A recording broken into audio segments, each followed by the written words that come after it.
everyone, welcome to the Food and Tech Meetup. My name is Asiago, and let me find my clicker.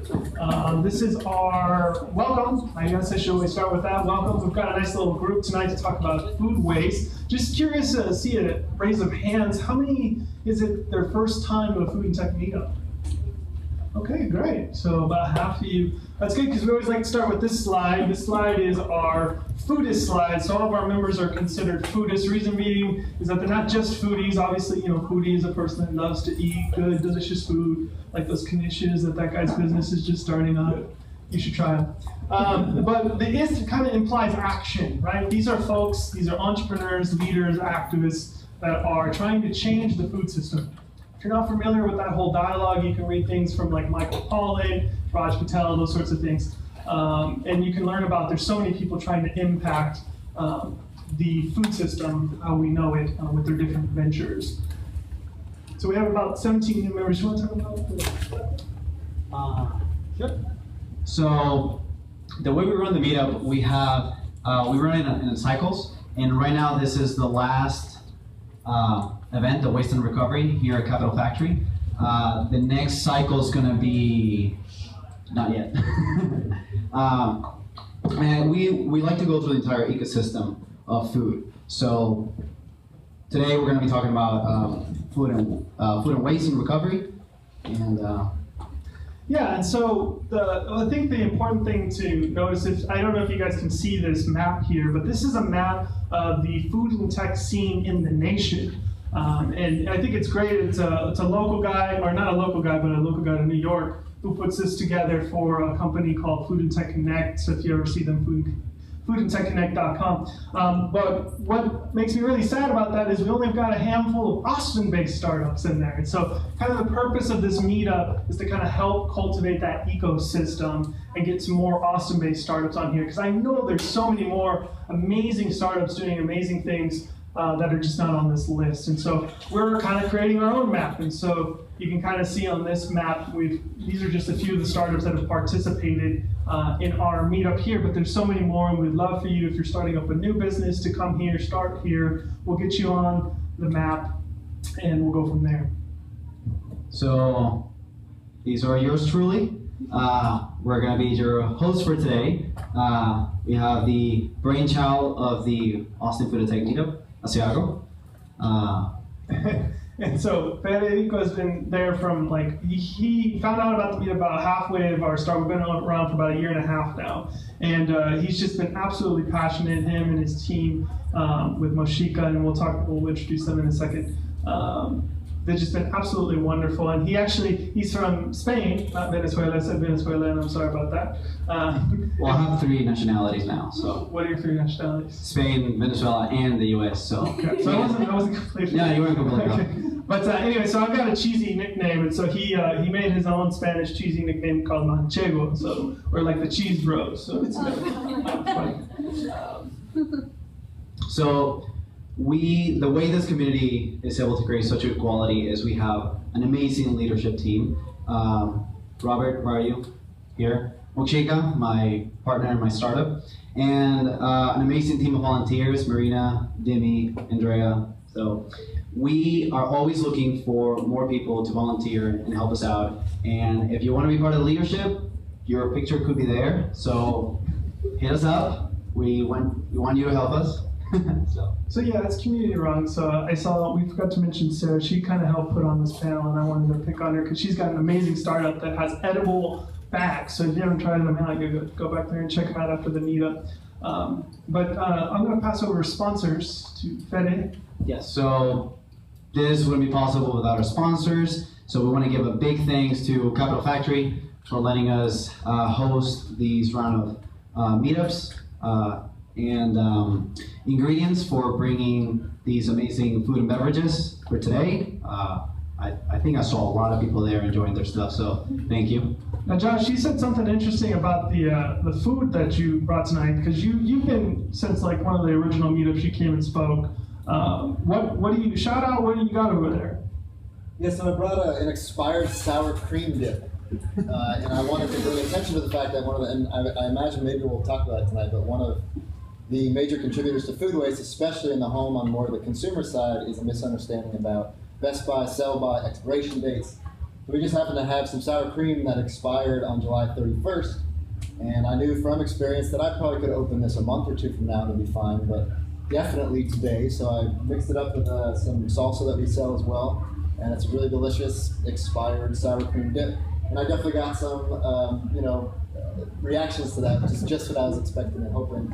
And I think a few people, decided that, oh, actually it was okay, it was safe. So. Well, thank you so much for bringing your expired dip out. I appreciate that. Let's give him a hand. Another thing that we like to do really quickly before we jump into the panel is kind of identify some opportunities that are coming up. So the first one is... Right, so I am helping out with the social media. My name is Okshika, and I have an opportunity for you today, a really great opportunity. You get to follow us on Twitter, Instagram, and Facebook. Woo! So please pull out your phones and follow us at Food Tech ATX. And tweet at us, Instagram at us. We're trying to build these networks because we want to have an online presence as much as the physical presence, and really communicate with you guys and create this awesome community. So, thanks, Dan. And the thing about that is that we're not like spamming you. We're actually kind of becoming a news source, a centralized news source for everything food and tech. And so, if you're interested in that scene and following it, tweet us your success stories. Tweet us your new products. Tweet us your new opening of locations. There's so much activity going on, and it's so divided. Like restaurant people are over here, and the food waste people are over here. We're trying to show that there's a diversity in this system, and that there's some synergy between them. So I know, for example, we just started our Instagram. One of our volunteers has started that up, and she's going around to food businesses and telling the stories of the actual restaurants themselves. So it's actually a good marketing opportunity as well. So our Facebook community group is different from everything else. This is a resource where we want the community to engage with each other. If you need something, if you need a contact, if you need any help, this is where you would be posting those requests and those questions to collaborate with all the other foodies that we have in our community. Yeah, so I think I saw one like, how do I, patent something, or how do I make this food product come along, or something like that. And so post them on there. We've got a wonderful growing community, and they can get you set up on that. And this is, so the slide that we had before about the local startups, this is how we can get you on that slide. We want to have the most accurate map of all the startups that are engaging in the food and tech community in Austin. So you can go to foodtechatx.com/startups, and then you take a little inventory survey. Then we can start putting you on the map and be part of the community. Great. I want to invite Sean, if Sean Duffy is here, come on down. And he's going to talk a little bit about a partnership that we have and an opportunity for y'all. Yeah, so thank you so much, Dan, for letting me speak briefly. This is a really great meetup and a great community, and I love communities and startups. So the opportunity that we have right now is Startup Weekend, and we have coming up in 2 weeks is Startup Weekend Education. So if you have a really good idea of how to change education, you should come out and join a team, create a startup, and in 54 hours pitch at the end of the weekend. The winning teams are going to have some really awesome support. We just got a deal today with some guys who are doing some data and marketing stuff. So really great opportunity there. I know in November we're going to be doing a food tech startup weekend. So you'll definitely want to get in on that. And then we'll do a general startup weekend in February. So lots of really great startup weekend activity. And if you're interested in education, I encourage you to join EdTech Austin, our meetup group for education as well. Thanks, Sean. Yeah, appreciate you. And you're going to be hanging out, or you got some flyers or something? Flyers and information over here on this table. Great. And I'll leave it around. Also on our meetup page, there's kind of more information on there if you want to actually participate, maybe not as a entrepreneur or developer, but as like a company, and you want to get your food in front of 125 hungry entrepreneurs. We've already had a bunch of local companies contribute some of their local food products and that sort of stuff. So you can get with me or Sean and we can help you get set up with that. But yeah, it's a wonderful event. It's a global organization. We'll be doing one with the food vertical here at the end of the year. Want to hand out today? Yes, so, yeah. So first you're going to introduce... Oh, sorry, introduce ourselves. You might want to introduce yourself. Hi, I'm Robert Allen. I'm with Aspire Food Group. We are a cricket farm, but I personally am very invested in food waste and the idea of using insects as a way to turn our food waste into useful protein. And I'm Sarah Munir, and I'm dealing with a startup that's trying to create edible packaging from produce that would otherwise go to waste.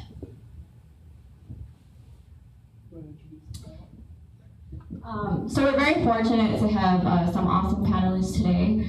We have Jennifer Cregar, the Sustainability Coordinator from Austin Independent School District. We have David Davenport, the founder of Lone Star Kitchen. We have Rhonda Baird, the manager of Natural Epicurean, and we have Teresa Chapman, the waste diversion planner from Austin Resource Recovery. So I think we can start out by having you guys tell us a little bit more. First we're going to do the pitch. Oh, okay. Get to know the panelists. So we've got a few different startups that are going to come up, and one of the things we like to do at Food Tech Meetup is give startups an opportunity to perfect their pitch, because it's something that a lot of us have to go through, and it's a lot of times it can be scary. And so it's always good to get feedback from different people in different industries. So we're going to allow, we've got 3 different pitchers. They're going to come up and they're going to explain what they're doing in 60 seconds or less, and then each of our panelists are going to offer some feedback. And then the pitcher will take that to heart, take it back with them, and grow their pitch.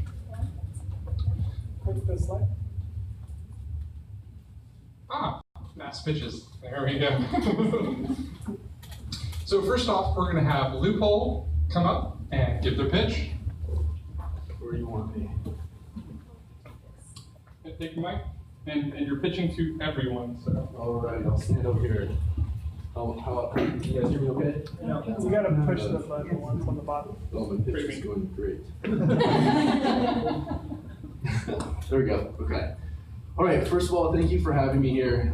So the name of the product is Loophole. We have a table right over there, and the product. So we're disrupting the survey space. So we have receipt-based surveys, email-based surveys that have less than 1% interaction rate, requires personal information, huge barrier to entry. We've developed a product that is proctored in experience, so we're in convenience stores, we're in conferences, and it's a gamified approach to interacting with a survey. So we've reduced that barrier to entry by making it kind of fun. It's all touch screen, so we're on websites, it's touch screen, we're on mobile, it's touch, iPads, you tap a button. So it's very simple. You don't have to invest time. So you don't have to say, I'm going to answer 50 questions. You can choose how much you want to interact with the product. So we've noticed in the several places we've been in South by, we're in Exxon's in Kerrville, we're in several salons, we've noticed a consistent 60% interaction with the product. And then so that's the start. Oh, is that a minute? Yeah, that's a minute. Okay. We have analytics on the back end to slice and dice the data any way you want and compare within industry. Wonderful.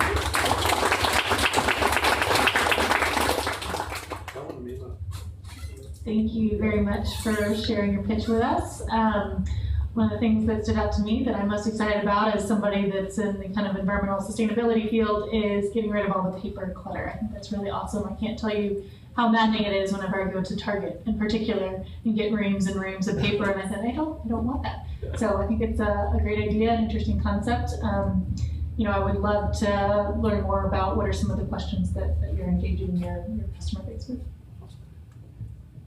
Great, I think you're on to something special. I love the way how you started out, and so we're going to disrupt something. And we're going to, I would frame that in a way of how this disruption is really going to help a small business person know they're doing a great job. And focus on that, because as a small business, you don't want to know, you don't want to hear you're doing a bad job. You just want to be, you want to be affirmed, so to speak. And what you're offering them is that opportunity to be affirmed for doing great work with the people that they have. You do a great, you provide a super positive presentation, but give that person that chance. Let them feel affirmed in what you say, because that's the technology that you provide. I also like the fact that the remove paper from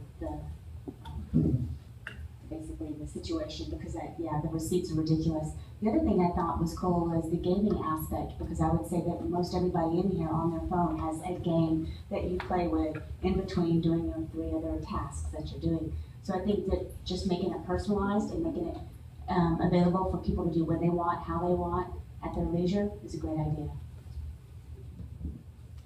Okay, yeah, I liked your presentation too, because it was very passionate. You were obviously very knowledgeable, and I like that you included a little bit of success, right? We have a 60% return rate.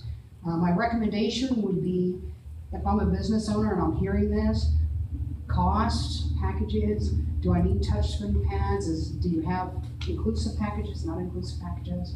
So if you could somehow kind of fit that in there, like, hey, you should expect everything from we include everything to you get your own, or just something, however that works. Let's give another round of applause for Lupol. There's an iPad in the back, and it's for this meetup, so interact with it on the way out. It's a survey for this. So, thank you. Thank you.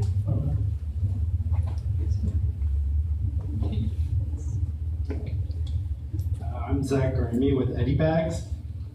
So my team and I have thought a lot about the food and tech sphere, and we've seen that there's tremendous problems. And one of them is that everything is packaged in plastic, and there's tremendous waste of nutritious foods when over 90% of Americans aren't even getting the USDA recommended amounts of fruits and vegetables. We noticed that upwards of 40% of fruits and vegetables are discarded due to cosmetic blemishes or past sell-by dates when they're still nutritious and perfectly edible. So we decided that we wanted to reduce these waste streams, and we've thought that we can use this produce to pull it out of its waste stream while getting rid of the plastics waste stream. We produce edible packaging, and due to some other inherent characteristics of fruits and vegetables, it's antimicrobial as well. So we provide a solution that is sustainable, edible, and really the ultimate biodegradable product. Right on time.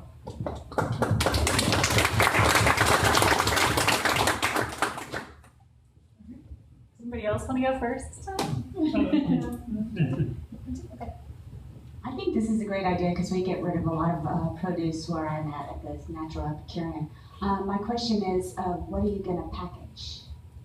Well, the packaging would be kind of sold to the consumer. At least that's our proof of concept model. So something, for example, like a sandwich bag for a camper, you have to track in the waste, and assuming you're responsible, you track the waste out. And sometimes it can kind of really suck lugging half a backpack of waste. And so that's kind of where we want to go to use our proof of concept. Hopefully we could develop into other things though. The plastic can be made into utensils and other cutlery, but of course as we scale we want to look at those things. And just a reminder, and we'll let that one go, but we do want to have any questions are questions that you take with you, just so that we make sure that everybody has time. Okay, so I thought that was a great presentation too. You did identify the problem, and you also identified this is our solution and how it's going to work. So I think you did a great job on that. My one question as you were going through it is, next time I would mention something about, because you mentioned the microbiology thing, but is it approved by the health department? Is it approved by like the TEPR and the time temperature controlled type foods? So if you can slip something in there about approved by FDA or whatever, it'd be great.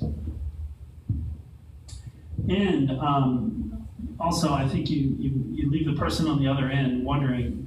I don't think people have a problem expending a little if they know that you're solving a problem.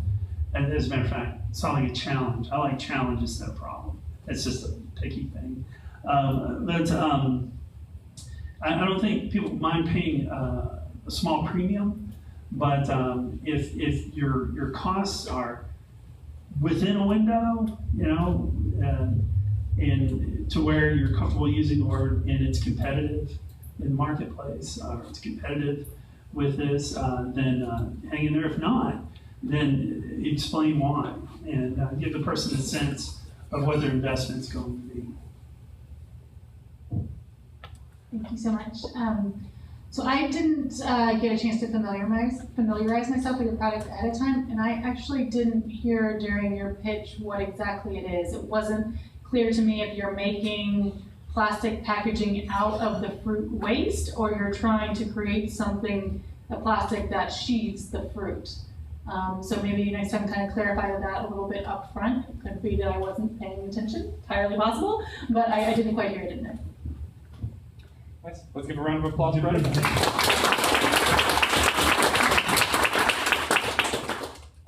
All right, and for our third, we have Goji Getter.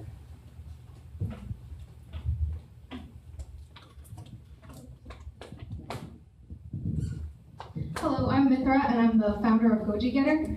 At Goji Getter, we focus on providing healthy food options for busy people. And our product is a do-it-yourself smoothie station for office break rooms. And what we do is we provide smoothie kits and a blender in office break rooms, so anyone, when they're hungry in their office, like we all are, can blend their own fresh, delicious, nutritious smoothie anytime they want in less than a minute. And we focus on only plant-based food, so all our smoothie kits are dairy-free and plant-based. And so we're a brand new startup. We're in Austin and Houston, and we're currently we currently supply to an office here in Austin with about 130 people. So there you go. We're Goji Getter, and we really focus on providing healthy. We help people stick to a healthy lifestyle by providing some good food alternatives. Thank you. Perfect. But the sale to an employer is this, how's this going to make my employees healthier? Is it going to keep them here all the time? Is it going to help us in our attendance rate during flu season? Is it going to lower our healthcare costs? Hammer away at that, because from an employer standpoint, that's what's going through their brain.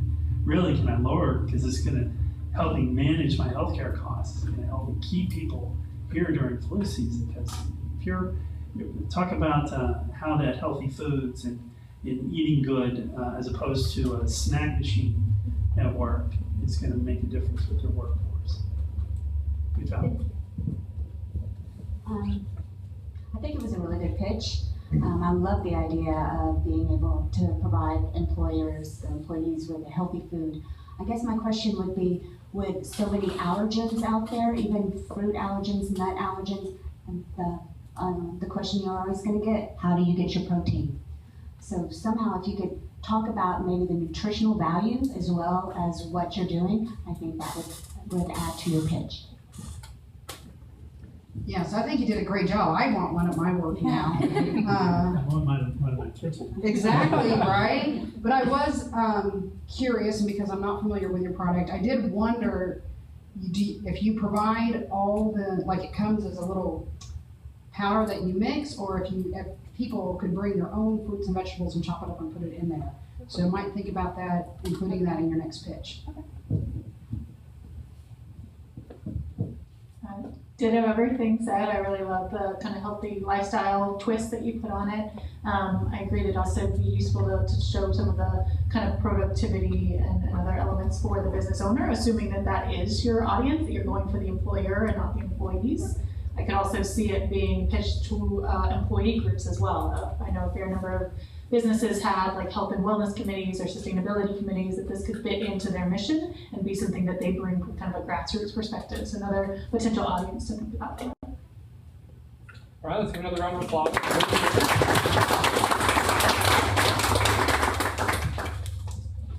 All right, and with that, we're going to get into our discussion about food waste with our panelists. And I think we'll just go down the line if that's all right. We'll start off with Jen. We'll take a couple minutes. Each one of our panelists is going to tell you a little bit about what they're doing in regards to food waste. Hi, welcome everybody. Thanks for having me this evening. My name is Jen Cregar. I'm the Sustainability Coordinator for Austin Independent School District. So in case you haven't heard of us, we're the largest public school district here in town. We have about 13,000 employees and serve about 85,000 students. So we are a massive, large bureaucratic organization. And we feed a lot of hungry kids as well as hungry adults in the form of staff. So food waste is a big component of our sustainability initiative across the board. So as our sustainability person, I deal with a whole host of kind of environmental, social, and economic issues. So trying to address the kind of 3 pillars of sustainability, making sure that we meet the needs of the environment while thinking about the needs of us, people, society, as well as the economy. So everything that we as a school district do to help care for the environment has to be done through a kind of social equity and justice as well as economic filter. So that certainly applies to the concept of food, what we're actually serving, and food waste as well. So we do have a kind of centralized food and nutrition services department that manages the procurement, production, serving, and in some cases disposal of food at all 129 Austin ISD schools. So we not only provide lunches, which is what most people are familiar with, but also because of sometimes the lower socioeconomic demographic students that we serve, we provided all 3 meals and snacks along the way.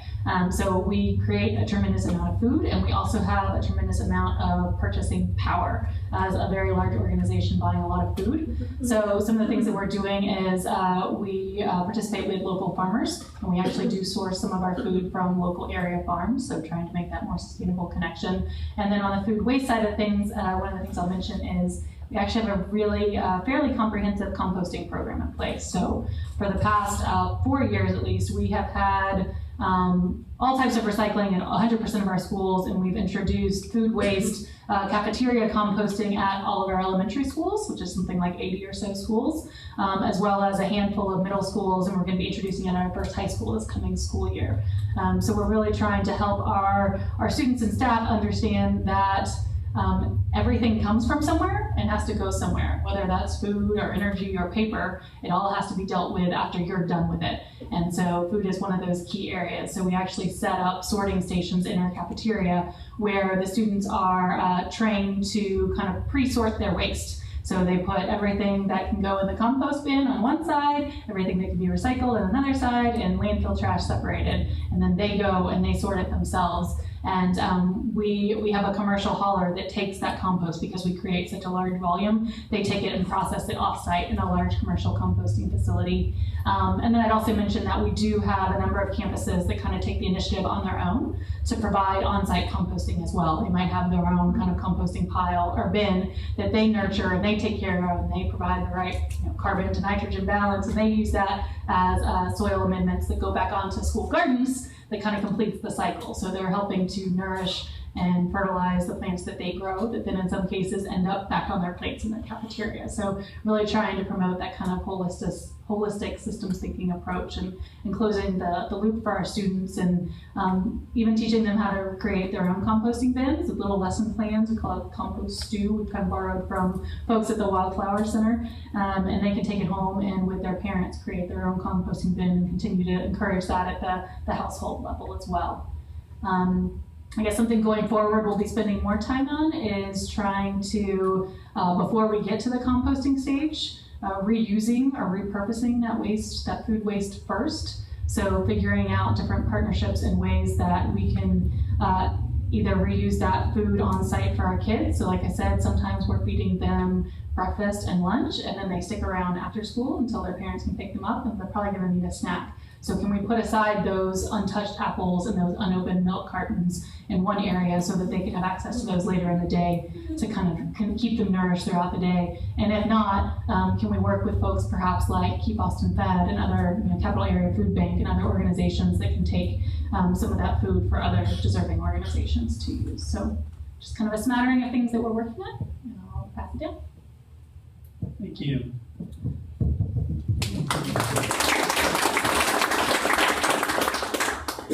My name is David Davenport, and I jumped into the food world sometime around 15 years ago when I was part of the launch of an organization in Houston called End Hunger Network. End Hunger Network grew from just about 7 employees and rescuing about 500,000 pounds of product a year to a $10 million organization, 36 employees, and high volume, especially built building, high volume processing kitchen that would process rescued food and completed meals at the same time, train people out of the hunger line into employment, typically at our local school district in food service. That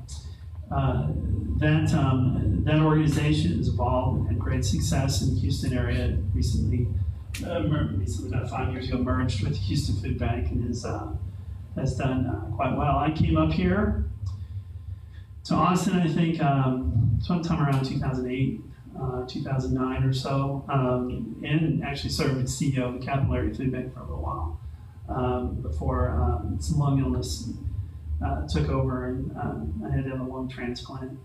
I've been away from it for a while. I came back to work as a consultant for nonprofits and worked when I physically could. But about a year ago, we started planning and have since launched Lone Star Kitchen. It is an umbrella organization for smaller entities that will exist in Houston and San Antonio and Austin. Houston is launched. It's up in North Houston. It's a brand new kitchen. It's about a month late to get open, so we're just right around the time of graduating our first class. What we do is we work with a number of organizations that rescue small amounts of food, that we're distributing food point to point, capture food from restaurants or from other types of entities around the area, and distribute those directly to organizations. Now they distribute those completely on their own. They distribute those to the kitchen. We grow our own food. We purchase some out of food as well.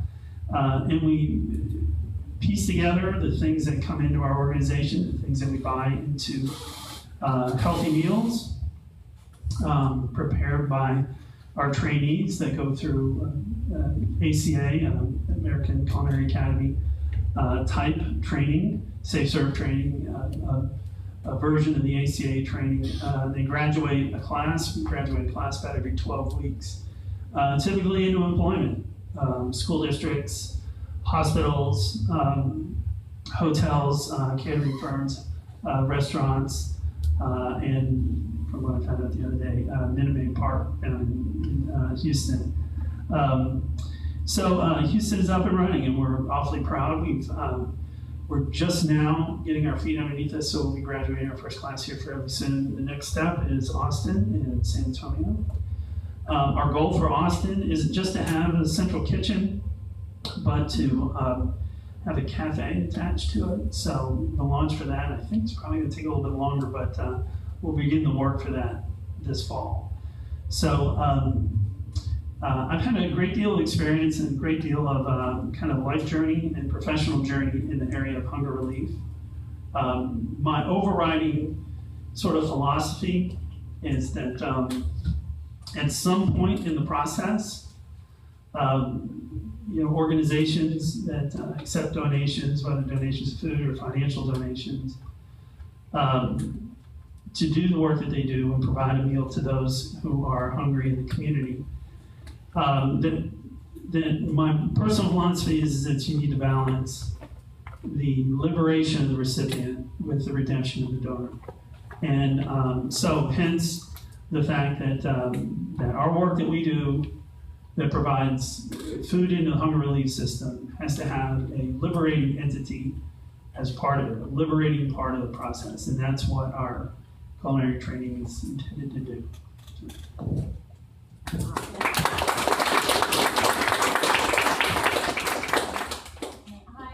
I'm Rhonda Baird. I'm with the Natural Procurement. I am the Procurement and Foraging Manager there. And I also went through the program. I don't know if you know about the Natural Procurement. It's a culinary school that's plant-based. It's one of the only ones in the state of Texas. And we learned basically 5 modalities to basically help people heal themselves and heal other people. That's the whole idea behind the food that we teach. So I went through the program and I came out as knowing and seeing all this waste that we had. And so part of the reason I think I got the job is because I was really motivated to help stop the waste. We don't feed as many people, but we do teach people how to feed people. And so my thought is if we could teach them how to use food in better ways, make better knife cuts, simple things like that, and save the food that they don't utilize, like the tops of the carrots and the tops of the onions, and make stock or freeze extra food. So I started thinking about how the food comes in and where we could start. And the food comes in through me because I make all the purchasing. But it actually gets ordered by the instructors. So the instructors put through a requisition, and I have to see what they want, put it all together, and make a shopping list. We procure at Central Market, Whole Foods, Wheatsville, and all of the local farms. But in doing that, I can see, depending on the class size, they order too much food or not enough, mainly too much. It's actually never the opposite. And so how can we make the instructors look at their requisitions and basically order exactly what they need so they're not wasting? The other part of it is how do we teach students how to make better knife cuts, simple things like that. And if there's 2 people using a red onion in the room, and each of them only need half, then only cut 1 onion and cut it and share it. So it's simple measures like that. The other part of it is we have assistants that after you've gone through the program, you come in and you give 60 hours back to the school, usually in the form of the kitchen.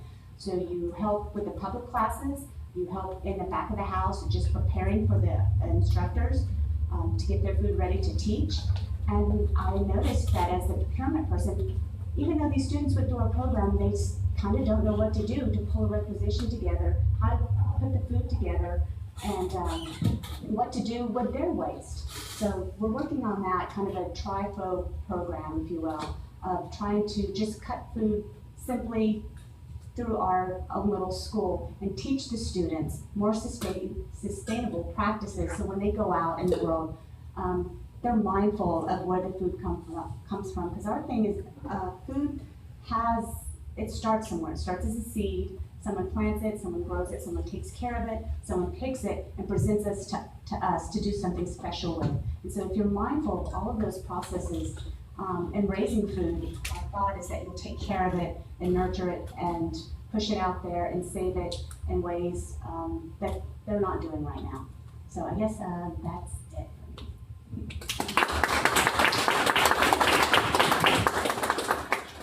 Okay, so we're going to change it up just a little bit because I work for the city of Austin Resource Recovery, and I'm here with my coworker, Maddie and Natalie, and we work in a lot of different venues.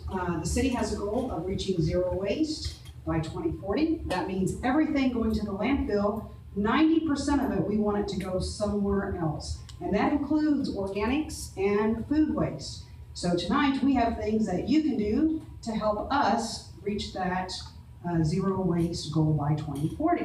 And Maddie has some things that we're going to show. Can I see a show of hands? Who lives in the city of Austin or Travis County? Is everybody? Very good. So you should know that down South Austin, in South Austin, you have a household hazardous waste facility and a resource recovery facility where you can drop off things like paint, batteries, washers and dryers and televisions and all kinds of really good things. We have a reuse store where if you want some free goods, you can go down there in the store and take anything you want that is in there. We also, thinking about organics and food waste, we have 14,000 households on an organics pilot where they have a card and we're picking up their food waste, yard trimmings. I'm talking organic, so not just food waste, everything that grows goes. But for you as a restaurant, all of those options, we also have a rebate where if you live in the city of Austin, you can take a composting class and you get one of these neat little collection containers And in that collection container is a reusable bag that you take to the grocery store and put your fruits and vegetables in, so you don't have to use a plastic bag anymore. There it is. You also get a coupon for $75 to go to the store and get yourself a composter so that you can compost at home. And Maddie has those applications with us tonight. If anybody is interested, it's completely free. The only requirement is you fill out the application and you take the class. So if you've ever wanted to compost at home, here is your chance. Okay, we also have, let's see, for businesses. So that's the residential side. Mostly Maddie and I and Natalie, we work on the business side. We're on the business community working with them on how to reduce their waste, divert their waste. We'll go in and we'll look at a facility space, their layout, what materials they're generating, and then make some recommendations on what they can do to better be efficient, reduce their waste, save some money, and get their trash reduced. We have a commercial rebate, so if you have a business in Austin, including startups, and you want to compost, or you want to do some kind of organic diversion, that would be donation of food, anything along those lines, you can apply for this commercial rebate. It's up to $1,800. Maddie is actually the manager of that program, so she can give you some additional information. We also have, what else do we have? Oh yes, let me have that one because this is really important. We did an internal waste audit. We were talking about audits earlier, and we looked at those people who live in the city of Austin. We dug through your trash, and we wanted to see what are people putting in their trash. And we found out that there is still 44% of the material being thrown away is still recyclable. And so we want to know, this little card will give you a link to a website where you can tell us how do we get more recyclables out of the trash and into the recycling container. What's the challenges? What's going on out there that people aren't recycling 44% of their materials? So I would ask you, if you do nothing else, please send us your thoughts and your comments on how we can do a little bit better here in the city of Austin. You can text them in and just... Yeah, you can text it. So if you would please pick one of those up for Maddie. Here you go. There you go. I don't know the answer. This is kind of a brand new program. It's insights.austintexas.gov. There you go. So it'll be on that little card. Thank you. If you get a link on your website, or we can put it on ours. I will find out for you and email you tomorrow. Like I said, they just launched it earlier last week, just last week. So I'm not sure if there is a link on the website. I'm not sure which webpage it's on, but I'll find out and get it to you. Thank you. And you can return the cards and text it in. There you go. So we also have in the business community the Universal Recycling Ordinance. Has anybody heard of this one? A few of you. Very good. And so that is a requirement for businesses to provide recycling to their employees and their tenants. But starting October 1st, 2016, there is going to be an organics component to that. And that businesses with food permits are going to be required to divert that organic material. Now, if you have a business and you hear that and you're like, oh my God, I'm a little bit concerned about that, don't be. Pick up, we have a business outreach team information flyer over there. Pick one of those up and give us a call because we can come out and help you figure out what is the best program for your business. Based on your space, your size, the materials generated. There's a lot of different components that go into that, but we can help you figure that out. All right, thank you so much.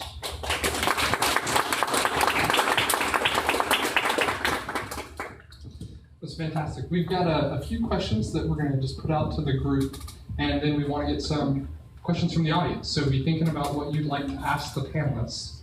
And this is actually perfect. Teresa, you just kind of spoke to some of the economic incentives that are out there for people to start adopting some of the city's different projects that the city's working on. I'd love to hear from some of the other panelists. Are there economic incentives that you can identify as a small business, as a restaurateur or chef, ways that mitigating food waste is actually economically viable or beneficial?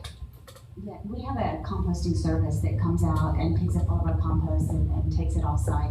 So our thought, yeah, if we can get our level of compost down, that saves money just in general because we're not paying this company to come and do that. And the same thing with recycles. If we can figure out how to recycle less, then we're not paying, money's not going out just to carry all that stuff off. Well, certainly if the volume is high enough in food recovery, it becomes less expensive as far as a waste disposal for an entity. And if an organization is willing to assume all the costs to pick up the appropriate transportation of it, then it becomes a net positive for the organization. I've always thought that for a for-profit entity, the best economic incentive is for the community to know that they're making a difference and that it's real. So they can market that they've got the best hot dog or taco in town. It'd be tough to argue that they've got the best taco in town. But they can argue on advertising. They can spend hundreds of thousands of dollars hitting the best hot dog in town. But the reality is that all the entities that are behind this, including the resources of the city, to say these are the entities that are making the difference in our community. That's advertising that you can't buy, and that's an economic incentive that has depth to it. Yeah, so I would just add that as a public school system, we are constantly operating on a shoestring budget. So I think that in terms of the procurement side of the house, trying to think ahead to your point about what we actually need and ordering no more than that, we're pretty good at that. It's on the disposal end where some of those economic incentives come into play besides the budget piece.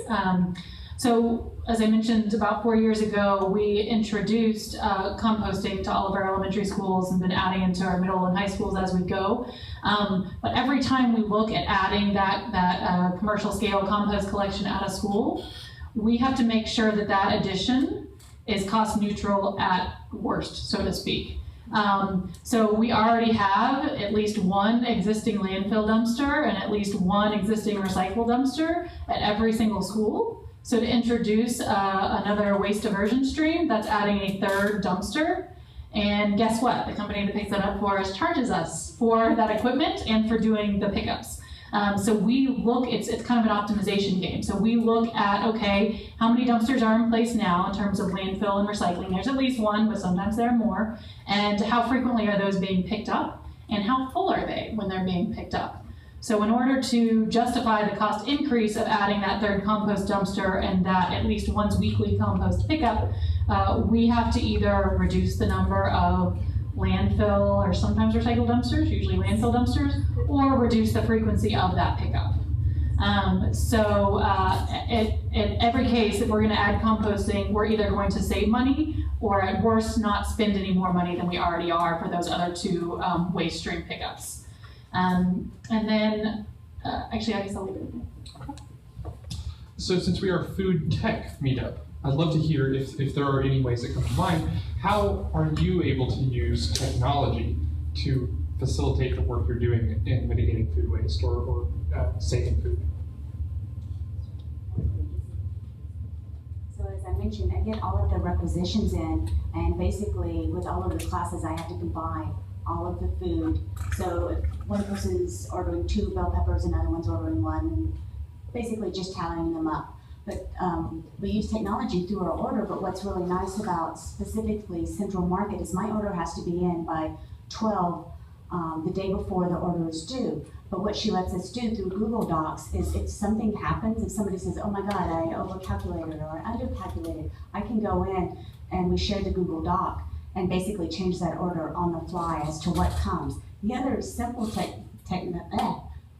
technology, we use this through texting and just simple phone calls saying, oh, add this, oh, subtract this. So it does help ultimately, because if we find out that the class before us didn't use all their peppers and we can actually repurpose these peppers for the next upcoming class, then I can cancel my order and save food just directly and simply by doing that, by just using Google Docs.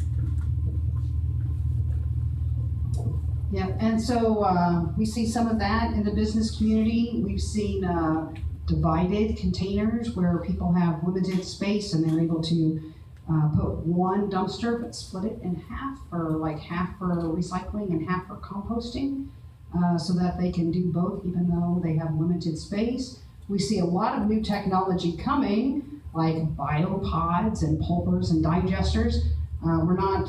We're in the process. We're not quite there with the city of Austin yet, where things, you put it in and compost comes out, you put food in, compost comes out, or bugs eat it. So there's a lot of new technology evolving on the horizon, and we're just starting to see it start to appear in the city of Austin. So we're looking forward to all these startups. Bring it on, we're ready for some new technology. From a technology standpoint, I'm going to talk big picture beyond just kind of where the rubber meets the road, where we seem to be talking right now. In the big picture, the food system is so unbelievably inefficient, and it does upgrade its technology every once in a while, but it runs exactly the same way it has since shortly after the Dust Bowl years. And it's so painfully inefficient, and there's food that's lost in every step of the way. In that sense, my generation's failed. Your generation is the one that has solved that problem, and unfortunately, you're going to have to solve it because you have to solve it. It's one of those challenges that when you're at the edge of the cliff looking down in the abyss, somebody comes up with a great idea to make the difference.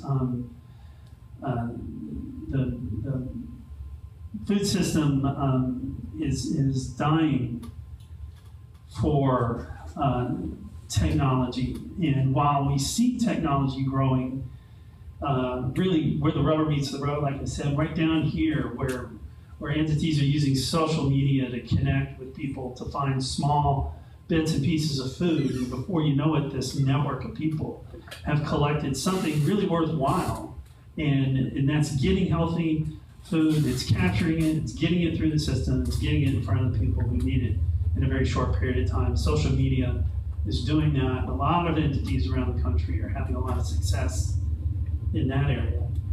That is the only part of the food system, and procurement too, I'll give you that you're seeing technology bring efficiency to the system. Beyond that, it's completely out of whack, and it's a disconnect between, I think, how we think today. When we see a challenge or we see an opportunity, we create a small company, or we create an application that can go onto a phone, or we create a new social media stream that can bring people together to solve things. The challenge of technology, because there's enough energy and there's enough innovation, there's enough great thinking, that the little things will get solved here at the local level. Like I said, remember the rubber meets the road, where food is making movement within a community, but it's the system of bringing food into a community, of producing it outside of a community, bringing it into a community, where technology is just failing the system. And there's a lot of food lost. That is, while we can do what we can do within a community, that system is where the millions upon even billions of pounds of food are lost. And it's inefficiency that you're not finding here on the local level because of the brilliance of many of the young people that are here today. So I'll mention technology in a couple different ways. One is simply measurement and reporting. So we're really fortunate as a school district that our waste hauler actually has outfitted their trucks that pick up our recycling and our composting waste. They've outfitted them with scales. So every time they come to an AISD school and they take their little prongs and stick them on the sides of the dumpster and pick it up and dump it into their truck, they're actually weighing the weight of that material. And then they report that back to us just via a website. For each single campus, they report the pounds of recycling and the pounds of composting they collected that month. And so what that does is that enables us to set up challenges and contests and do a little bit of gamification, right? So both within a single school system, we can have them set goals for trying to increase the amount of materials that they're diverting from the landfill, and they can actually track that over time and offer prizes based on that. And then we're also even starting to see some of our schools challenging each other to contests to see who can out recycle or compost the other school district.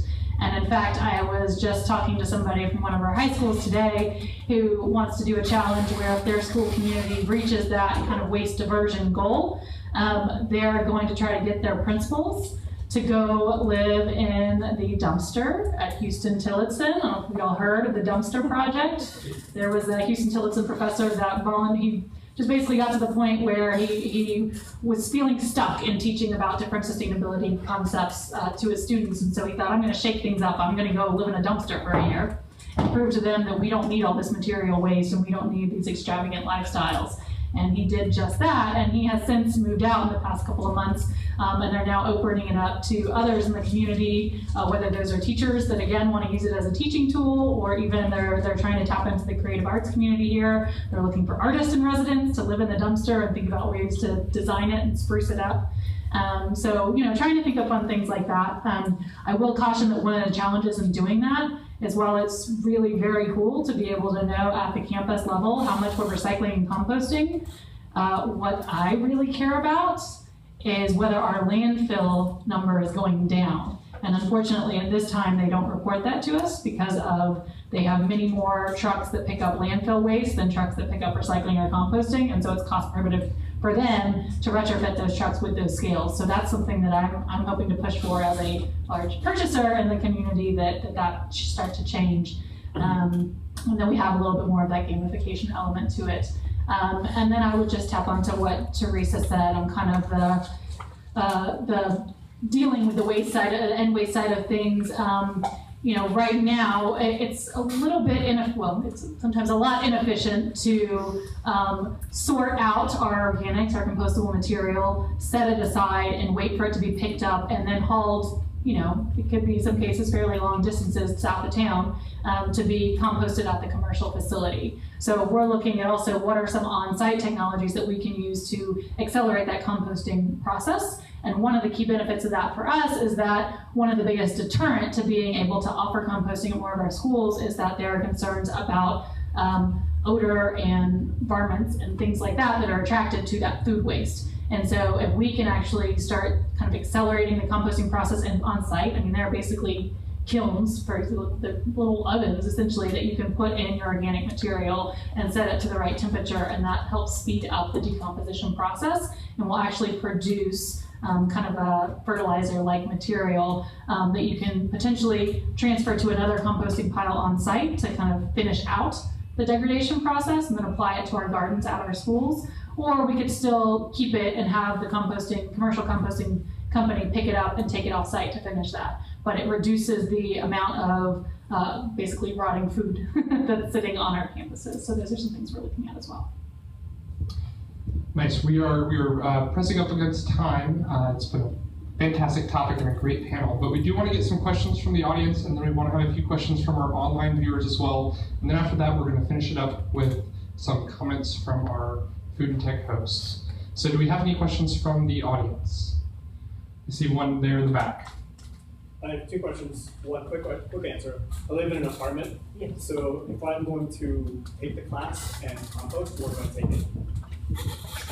So I would, we can talk about that. There's some various options about when you compost in your apartment, whether sometimes your apartment complex wants that if you have landscaping there at your facility.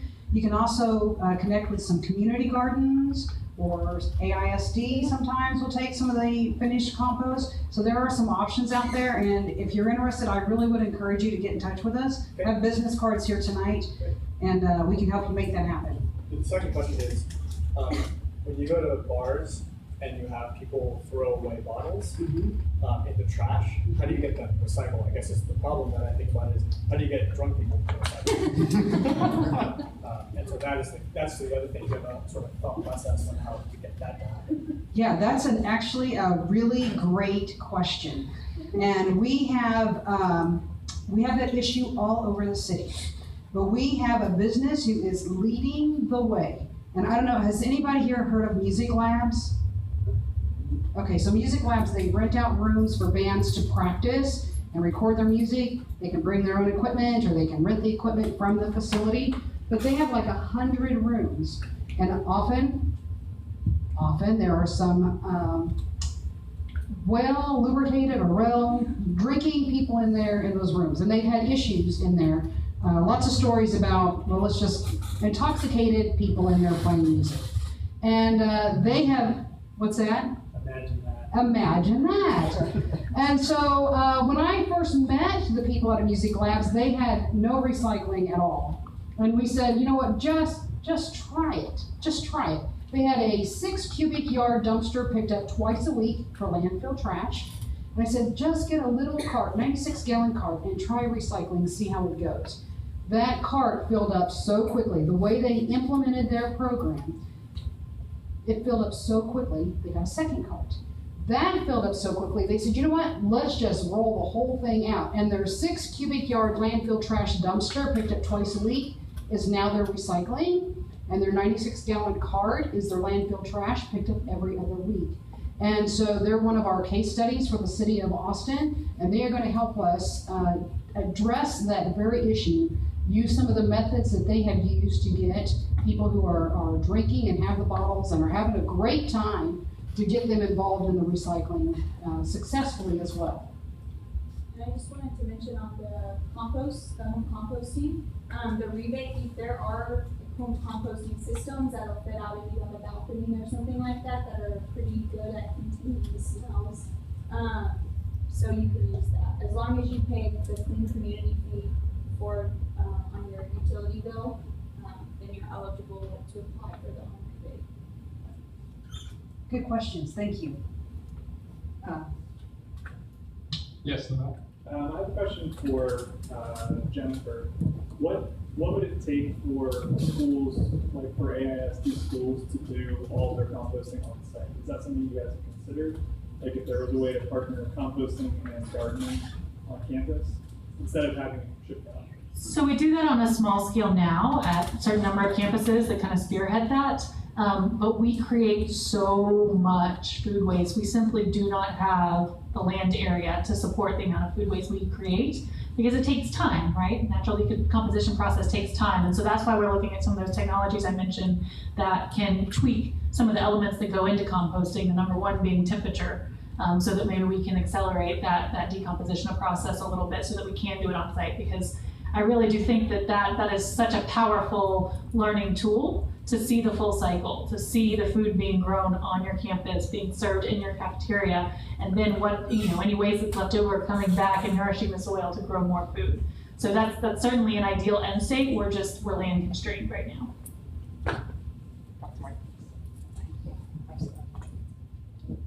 Yeah, I know with big schools and big businesses that sometimes, even if you have a small compost, like you might do something at home or your apartment, but when you talk about composting at a commercial level, that's a whole different ballgame.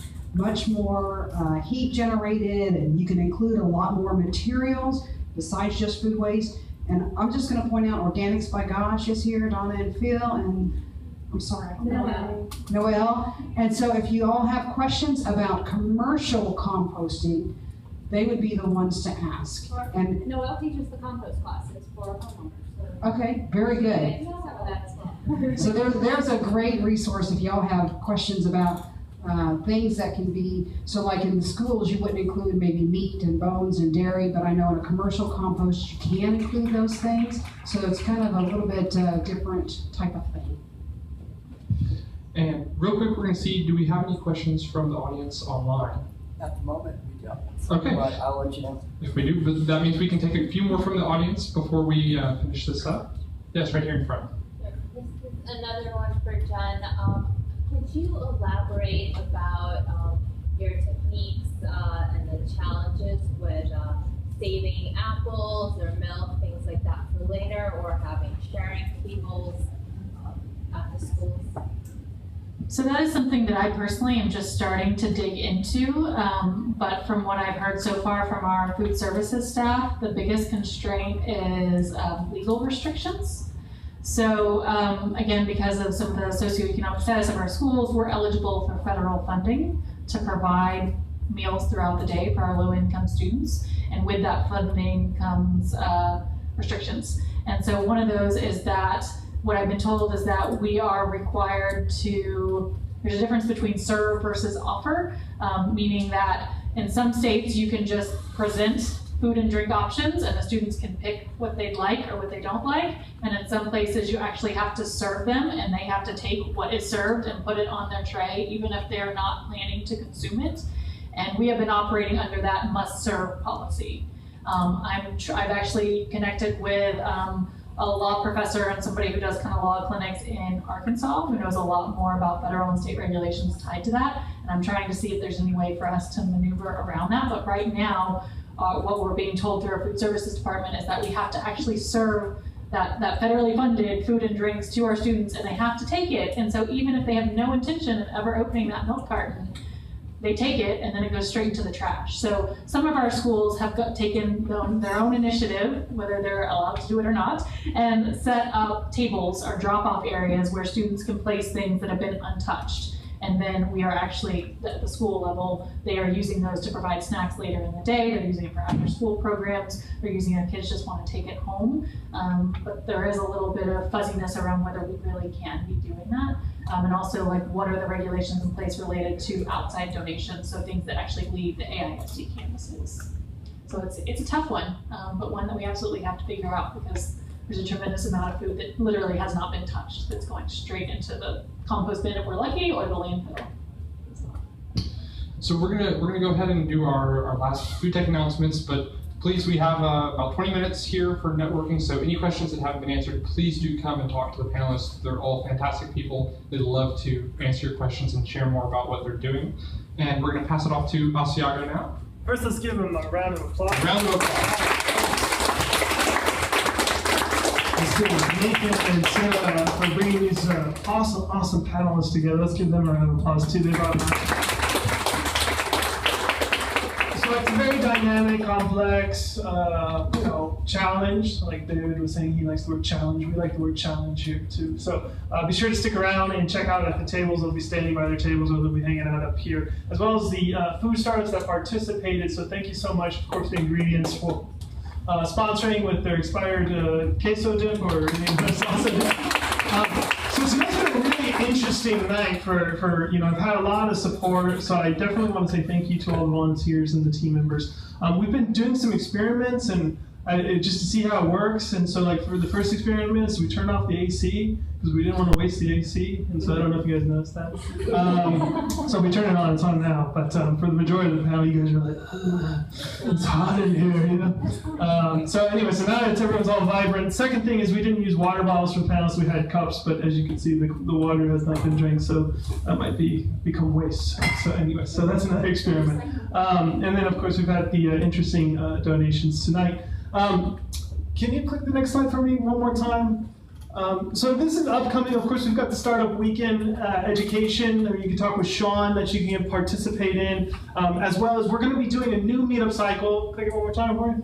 So as we started off the meetup, we do these in 5 meetup cycles, and they talk about major points in the food system that need to be impacted and have challenges. And this is what we're going to do at a new location, so go ahead and click the next one. We're going to be moving south. We originally started up north at Tech Ranch, a place that I used to manage, and then we went over to Sustainable Food Center, and then we were graciously hosted here downtown for Capital. And the reason why we do this is to really show the diversity of the ecosystem, right? What's going on in food and tech down south is a little bit different than what's going on up north.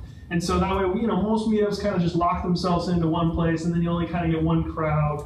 And so that's what we want to show, all the different initiatives that are going on. So there's some great stuff going on the east side, on the west side, all over town. And so we'll be moving south down to Rhonda's casa at the Natural Epicurean. And, I've been in talks with the CEO, Rich, over there, and he's really passionate about that dialogue of the future of food. And so that's going to be kind of our focus. And so it is a plant-based culinary arts school. But we'll be talking about the future of food and also highlighting some of the plant-based initiatives around town. Next. If you enjoyed tonight's meetup, this is really important for us because we're a startup too. Please go on to themeetup.com and give us some feedback if you enjoy the group. If it is a membership-based group, it's $5 a year. That's really just to kind of keep out the free games. If you guys are familiar with that term, I bet you the dumpster diver people understand that one. But yeah, it's a way to help us, manage, get waters for the host and that sort of stuff like that. And so the big thing is, go one slide back. This is a line that one of my mentors over at Tech Ranch, Kevin Coyne, really ingrained in me early on, and I encourage all the early stage startups to do this, is that before any power of a community that we're building is going to come with this. And this is, before you leave tonight, we encourage you not only to try to increase the value of your own venture, but the venture of somebody else, right? And so that way we're really truly building an ecosystem where we can actually make this an industry here, a new industry in Austin. With that being said, I encourage you guys to stand up. And when you stand up, go meet someone. And if you're kind of shy, you're not quite sure what you want to say, these are really great questions or statements that you can say. You first say, hey, my name's Daniel, and I offer a wonderful space for early stage startups to come and pitch their startup and have tables. What I'm looking for right now are volunteers that can help me put this meetup on, because it's a lot of work for one person to do, right? And so in that statement, I stated my name, I offered some sort of service, and then I made a request for the venture. If we practice that here in this group, I guarantee you will walk away with a more valuable startup, and you added value to somebody else's startup. So again, let's give a round of applause for everybody, and we'll see you next time.